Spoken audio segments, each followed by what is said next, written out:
बोलिए मर्यादा पुरुषोत्तम भगवान श्री रामचंद्र की जय। सनातन धर्म की मंच पर विराजमान आज के इस संगोष्ठी का अध्यक्षता कर रहे श्रीमान नारायण महेश्वर जी काले, श्रीमती डॉक्टर गायत्री वाजपेयी जी, श्री उमेश सैनी जी जो विभाग प्रचारक हैं, श्री जो राम सेवा समिति जो उसकी संयोजक है उसके संयोजक श्री राकेश तिवारी जी और मेरे सामने उपस्थित आप समस्त महानुभाव। आज मुझे यहाँ मुख्य वक्ता के रूप में आमंत्रित किया गया है। यह मेरी जिम्मेवारी है कि मैं बताऊं कि आज के इस आयोजन की प्रासंगिकता क्या है। हम जो शोभा यात्रा यहाँ निकालेंगे भगवान राम के जन्मोत्सव पर, उसमें हम सबकी भूमिका क्या होनी चाहिए इत्यादि विषयों पर मुझे बात करनी है। यहाँ नौगांव, यहाँ छतरपुर शहर का समस्त प्रबुद्ध वर्ग विराजमान है, उनके बीच में सुझाव देना जैसे सूर्य को दीपक दिखाने जैसी बात है। तथापि मुझे यह काम सौंपा गया है तो मैं उसे जरूर पूरा करूंगा। मैं आपसे जरूर प्रार्थना करता हूं, मुझे समय मिला है 20 मिनट का, मैं उसके पहले अपनी बात को पूरा कर दूंगा। बस आपसे इतनी सी प्रार्थना है, क्या हम हमारे जीवन में इतने महत्वपूर्ण आयोजन के लिए घंटे 2 घंटे का समय नहीं दे सकते? मैं आपसे भिक्षा मांगता हूं कि प्लीज मेरी बात को सुन लीजिए। यदि आपको मेरी बात कहीं अनुचित लगे, पसंद ना आए, तो जो आयोजक है उनको कुछ मत बोलिए। जो बोल रहा है मुझे बोलिए कि किस व्यक्ति को इसने बुला के रख लिया यहाँ पर। मैं प्रयास करूंगा कि जो उनकी भावना है उन पर मैं खरा उतर पाऊं, और भगवान के चरणों में प्रार्थना करता हूं कि जिस अपेक्षा के साथ मुझे यहाँ बुलाया गया है, मैं उस अपेक्षा पर खरा उतरूं। जो कुछ मैं बोलने वाला हूं उसे भी कृपा पूर्वक आप मुझे सुन लेंगे। आज मैं जैसे ही यहाँ पर आया, मैंने यह वाक्य देखा, राम विग्रहवान धर्म, यह महर्षि वाल्मीकि जी ने कहा है। मुझे हल्की सी भूमिका ये बनाना है कि श्री राम के चरित्र को गाने, सुनने, बोलने का औचित्य क्या है। एक श्लोक आता है मनुस्मृति में, क्षति ही क्षमा दमस्तवयम शौच इंद्रिय निग्रह धीर विद्या सत्यम अक्रोधो दशकम धर्म लक्षणम। माने हम धार्मिक किस व्यक्ति को कहें, हम किस आयोजन को धार्मिक कहें, जिस व्यक्ति में ये 10 लक्षण है वह व्यक्ति धार्मिक है।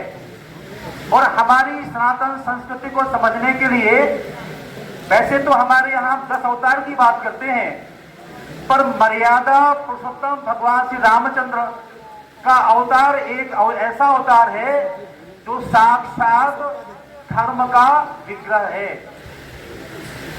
हमारी रामचरितमानस कहती है, धर्म हेतु अवतरई गोसाई।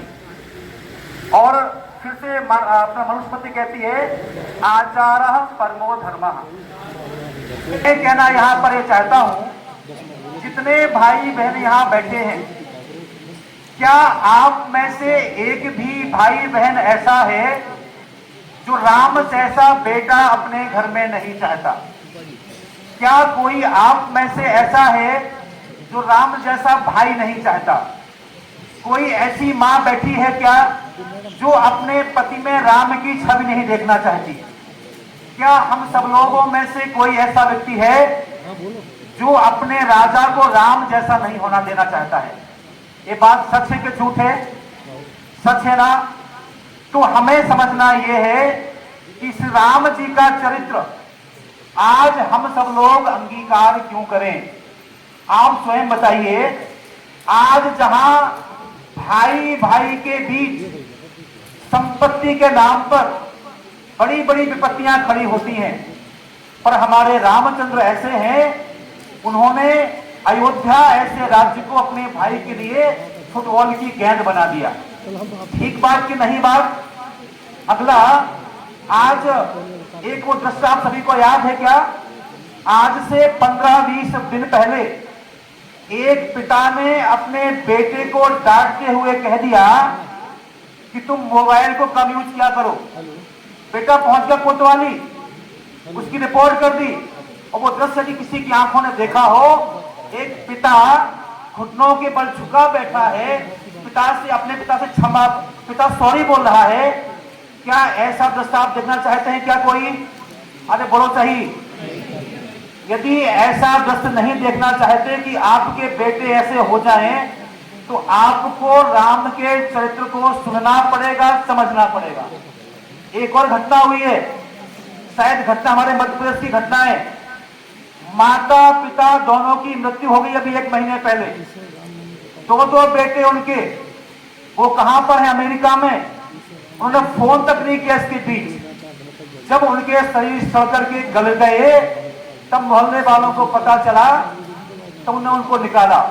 क्या आप ऐसे बेटे चाहते हैं क्या? नहीं चाहते ना। तो यह इस बात की आवश्यकता है कि श्री राम जी का चरित्र आज से 10,000 वर्ष पहले जितना प्रासंगिक था, आज भी है, कल भी रहने वाला है।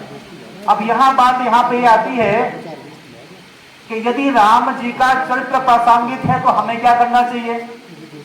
हम घर से बाहर निकलेंगे नहीं, कथा में जाएंगे नहीं, सत्संग में जाएंगे नहीं, और राम सेवा समिति यदि भगवान राम का जन्मोत्सव मनाएगी तो उसकी प्रथम बैठक में भी हम आएंगे और जल्दी से यहाँ से भाग जाएंगे, क्योंकि ये देखने पहाड़िया जी कि हम आए कि नहीं आए। क्या अच्छी बात है क्या? अरे बोलो अच्छी बात है क्या? यदि आपने ऐसा किया, मैं कड़वी बात बोल रहा हूं, हमारे कश्मीर के हिंदू भाई ऐसा ही कर रहे थे। क्या हुआ उनके साथ? 90 में ठंड के समय में उन्हें अपना घर छोड़ना पड़ा। माताओं बहनों का जो वहां पर अपमान हुआ, ऐसा अपमान सुनकर के रोंगटे खड़े होते हैं। क्या चाहते हैं ऐसा हो आप? अरे बोलो तो सही, चाहते हैं कि आप ऐसा? आप सब पढ़े लिखे लोग बैठे हैं, सब प्रबुद्ध लोग बैठे हैं। ऐसा ही परिस्थितियां बनी हुई हैं पश्चिम बंगाल में, केरला में, कर्नाटका में और अन्य राज्यों में। क्या चाहते मध्य प्रदेश भी ऐसा हो जाए? अरे बोलो भाई, चाहते मध्य प्रदेश ऐसा हो जाए? तो ये आप सबको शपथ है भगवान श्री रामचंद्र जी की, जो इसके आयोजक हैं। क्या उनके बेटे की बारात निकलने वाली है? क्या कोई उनका कोई भला बुरा होने वाला है क्या? उन्हें चिंता है कि जो दृश्य हमारे भाइयों ने कश्मीर में देखा, अपनी आंखों के सामने बहनों की इज्जत लुट गई, कुछ नहीं कर पाए। वो याद है ना, हमारी एक बहन को आरे से चीर दिया गया, वो दृश्य याद है ना? कश्मीर फाइल, केरला फाइल आपको याद है ना?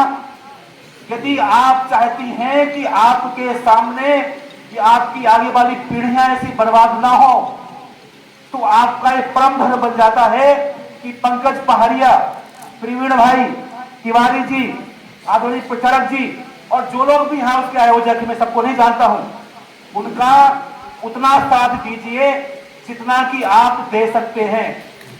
तब और केवल तब इस धरती पर हिंदू धर्म बच पाएगा। मैं एक बात और कहना चाहता हूं, मंत्री जी बैठे, क्या आदरणीय मंत्री जी, क्षमा कर देना मुझे आप, मैं जन्मजात भाजपा का समर्थक हूं, मेरे पिताजी जनसंघ के समर्थक हैं। मुझे बड़ा अफसोस हो रहा है आज, अभी तक हमें लोगों ने हिंदू विश्व में बांटा था, आज हमारी सरकारें हमें बांटने को लग गई है। क्या आप इसे पसंद करोगे? अरे बोलो, क्या पसंद करोगे? आज ये जो यहाँ बैठे ना लोग बाग, कोई यहाँ ब्राह्मण बैठा है क्या? क्षत्रिय बैठा है क्या? वैश्य बैठा है क्या? शूद्र बैठा है क्या? नहीं, हम हिंदू बैठे हैं। हम कौन बैठे हैं? हिंदू बैठे हैं। इसलिए यदि हम चाहते हैं कि इस हमारे धरती पर हिंदू धर्म बना रहे, तो हम सबको चाह करके भी, अनचाह करके भी ऐसे आयोजनों में पूरा सहयोग देना पड़ेगा। आपने कहा कि हम घर में भगवा ध्वज लगाएं, अरे केवल अपने घर में ना लगाएं, पड़ोस में भी लगाएं, और हम देखें कि वो वाले जो मोहल्ला है ना हमारा, थोड़ा कमजोर सा मोहल्ला है, हम वहां पर जाए और वहां पर झंडे लगाएं। कैसे करेंगे? आप नहीं करेंगे? अरे करेंगे नहीं करेंगे? जल्दी बोलिए।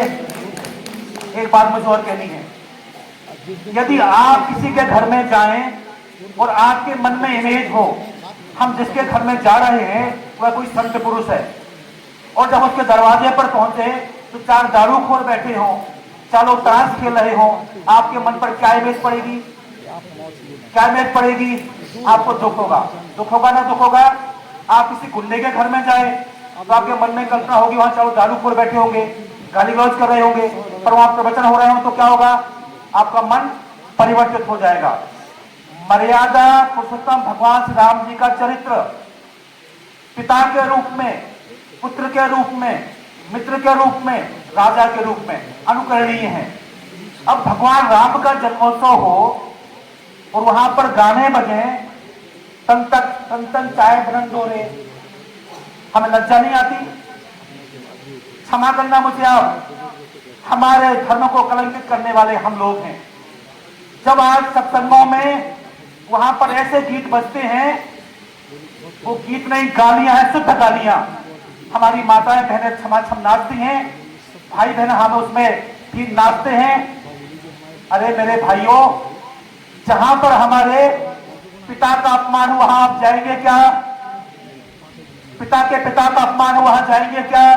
और राम कौन है? पिता के पिता के पिता के परम पिता है। वो जहां राम का अपमान हो, कृष्ण का अपमान हो, वहां आप जाएंगे क्या? मैं आपसे प्रार्थना करता हूं, यदि आप किसी ऐसे मंच पर जाएं जहां सत्संग के नाम पर छिछोरापन हो रहा हो, उसका विरोध करिए, विरोध करिए। यदि विरोध नहीं कर सकते तो उठ के भाग जाइए। मैं आपसे प्रार्थना करता हूं, जो पंकज पहाड़िया जी ने मुझे बुलाया, मेरा मन था मैं बहुत सारी बातें करूंगा, बहुत सारी बातें करूंगा, पर आज ऐसा लगता है कि शायद बहुत लोग यहां से चले गए, पर जितना मुझे कहना, मुझे गागर में सागर बनना है। मैं आज आपसे भीख मांगता हूं, मुझे भीख दे देंगे क्या? मेरी विश्वसनीयता तो बाकी होगी। जो मैंने 5-10 मिनट बोला है, मैंने बोला तो मैं आपसे मांगूंगा, मुझे देंगे नहीं देंगे? दे देना प्लीज। मैं आपसे भीख मांगता हूं कि जो हमारी यहाँ की भगवान रामचंद्र जी की शोभा यात्रा है, वो हमारे पूरे मध्य प्रदेश का गौरव बने। ऐसा हो सकता क्या? हो सकता है। यदि हम इतने लोग, पहाड़िया जी ने कहा भी यहाँ के कि पूरे शहर में, जहां की आबादी कितनी है पहाड़िया जी? लाखों में होगी। लाखों की आबादी में 250 लोग आए। समझदार लोग इतने ही होते हैं, परिवर्तन इतने लोगों से होता है। यदि हम इतने लोग जो हैं कटिबद्ध हो जाएं तो हमारी यात्रा अलौकिक हो जाएगी। बस जो आपने यहाँ अपेक्षा की है, डीजे भी एक, यदि वो 2 हो जाएं तो आपस में कहाँ हो जाएं? सबसे छोर पर, सबसे आगे। क्योंकि हमें कई बार अपने समाज में उन लोगों की भी आवश्यकता होती है, हम जिन्हें थोड़ा उद्दंड कहते हैं। क्षमा करना मुझे, हमारे लोगों में एक बार दंगा हो गया, लोगों में दंगा हो गया, और दंगे में मालूम क्या हो जाता है? हमारे जैसे लोग सामना नहीं कर पाते। हम लड़ने की सामर्थ्य, हमें पकने की सामर्थ्य, लड़ने की सामर्थ्य हमें नहीं होती है। और मुझे याद है जब दंगा नौगांव में हुआ तो बोले ना, बखरी कौन लोग निकले? हमारे लोग। हमने कहते वो दंड लोग हैं, हमें सहायता में उनको भी रखना है तो सबसे आगे रखिए। पर उसके बाद भगवान राम की शोभा यात्रा में कैसे गाने बजे वो कर्ण प्रिय हो, संगीत बड़ा प्यारा हो, जहां से माताएं बहनें जाएं श्रृंगार में अच्छी लगे।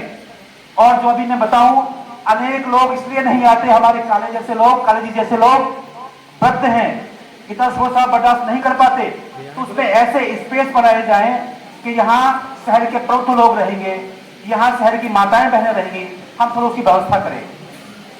और यदि हमने शोभा यात्रा बना दी, यहाँ सबसे भव्य और दिव्य, मैं आपसे प्रार्थना करना चाहता हूँ, यदि आपने अपनी शोभा यात्रा में दिव्यता पैदा कर दी तो भव्यता तो हो ही जाएगी, उसमें संदेह नहीं है।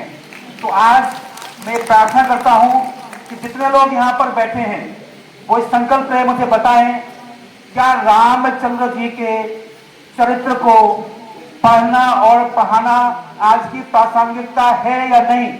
अरे बोलो भाई, है कि नहीं?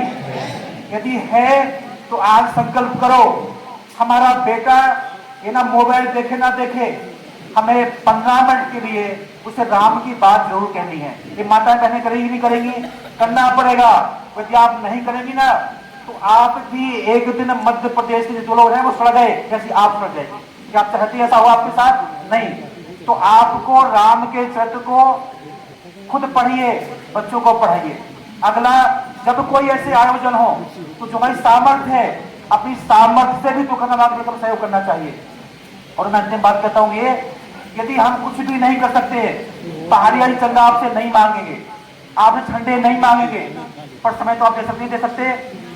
तो मैं आपसे प्रार्थना करता हूं, भगवान रामचंद्र जी का शोभा यात्रा इसी वर्ष, कल कभी नहीं आता, इसी वर्ष हमारे मध्य प्रदेश में वो ऐतिहासिक होनी चाहिए।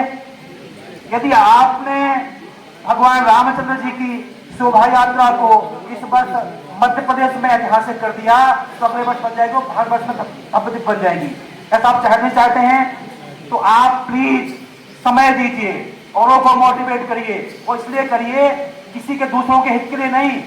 यदि आपको कश्मीर की तरह मध्य प्रदेश छोड़ के नहीं भागना है, पश्चिम बंगाल में जैसी स्थिति नहीं बनानी है, तो आपको पंकज पहाड़िया उनकी टीम का साथ देना पड़ेगा, देना पड़ेगा, देना पड़ेगा।